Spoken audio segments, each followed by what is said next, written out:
Hi, welcome to Neot Deshe News. Latest news in the past weeks in Israel. In the past 2 weeks, Israel shot missiles to kill some terrorist leaders in Gaza, which is south of Israel. Gaza is between Egypt and Israel. And as a response, within the coming days after that, Gaza, which is under the control of Hamas, shot their low-quality missiles into Israel. And at least one woman was killed in the city of Rehovot when one of their missiles, small missiles, hit an apartment building.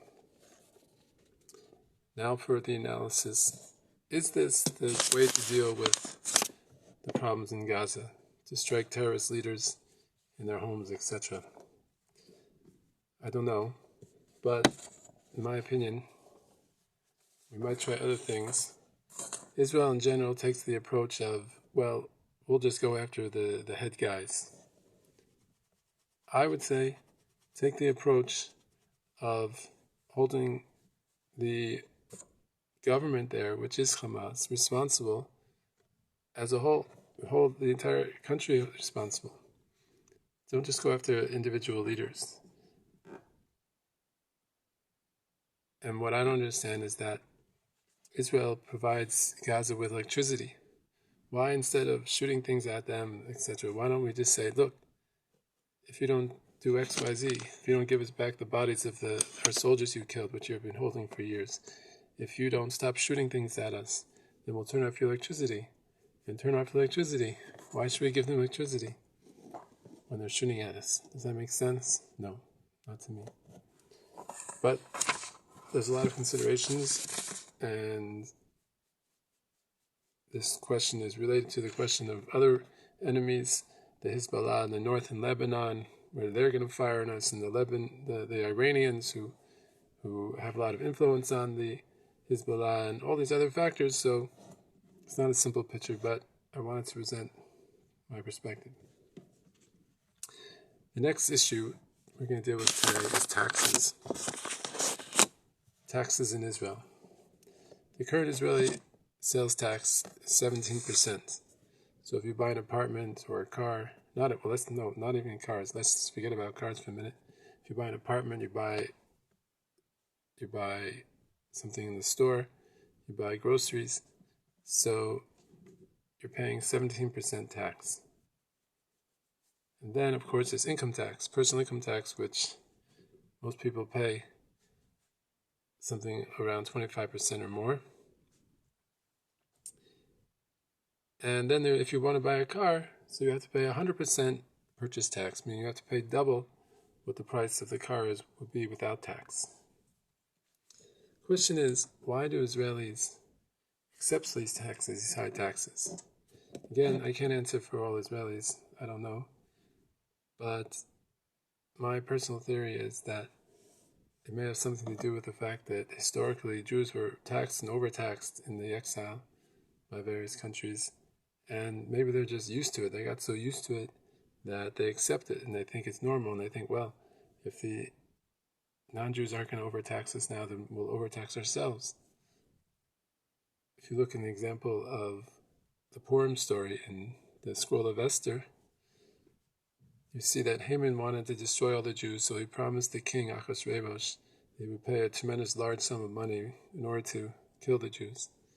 And Achashverosh accepted that and made the decree that all the Jews should be killed on a certain day.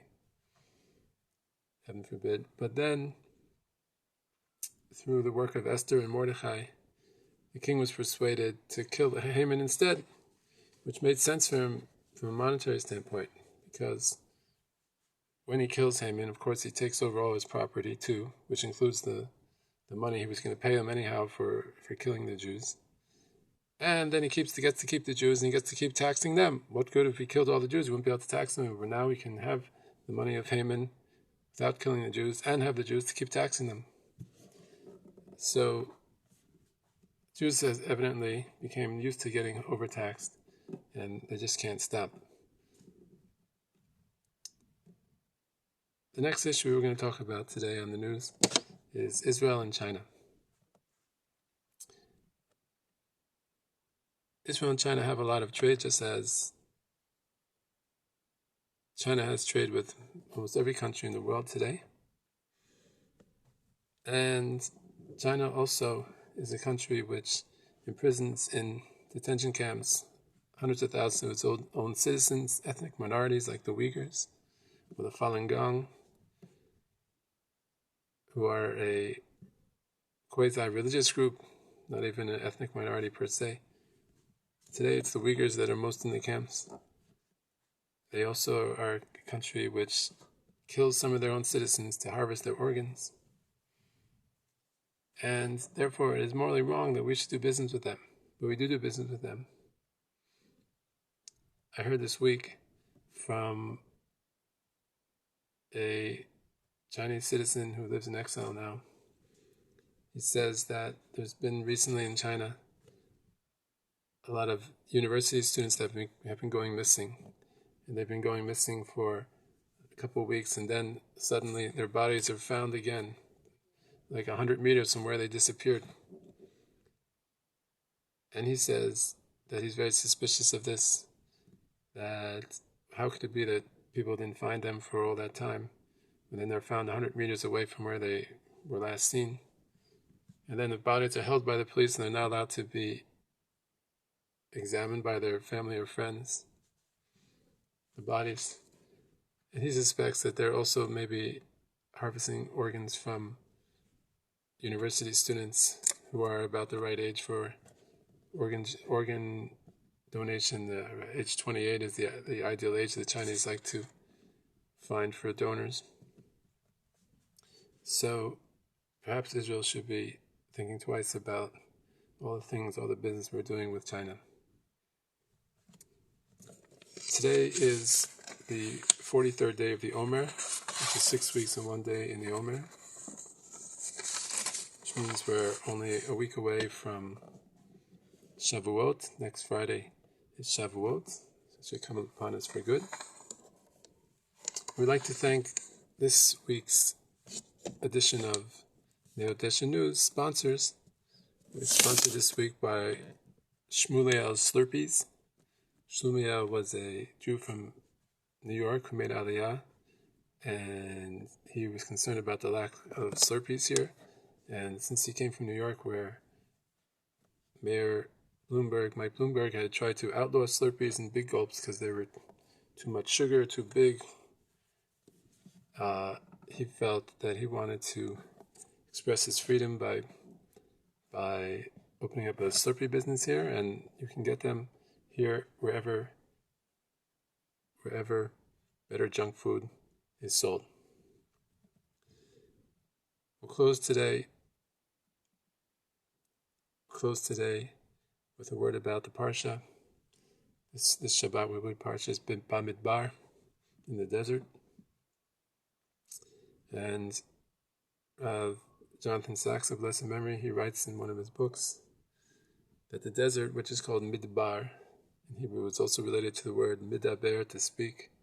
It's where you can go and you can hear what is midubar, what is spoken.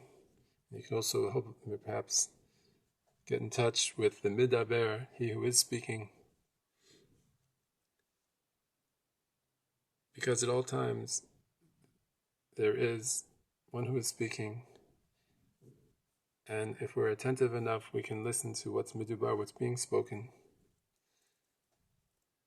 And that's part of our preparation for the giving of the Torah coming up on Shavuot. And we should also remember, as someone once said, that knowledge is not free. You have to pay attention. You have to pay attention if you want to gain knowledge. It's not free.